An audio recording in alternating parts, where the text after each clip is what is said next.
Primeiru Ministru halo lansamento fatuk dahuluk para projetu konstrusaun edifisiu foun Kuartel Jeral PNTL. Quarta-ne Primeiru Ministru Kuartel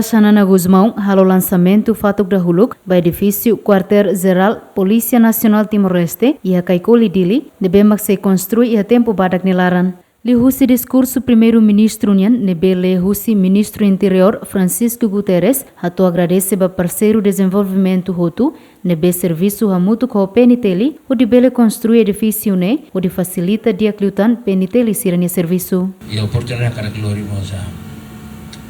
Socialista Primeiru Ministru nara cara hatu obrigado ba a instituição hotu nebe maka ajuda teve PNTL liliu o Ministro do Interior at bel resolve o problema ainda né pode não nem ter algo fazer construção ba edifício foun PNTL edifício de bem que sei saia nessa itu perlu diangkat saya simbol ba hodi PNTL será servir ao profissional ao disciplina né também maka governo tá osa para o bele hari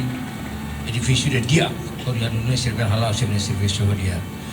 Tudo members akan hatu obrigado a companhia Shanghai, apesar de problemas lugo tidak,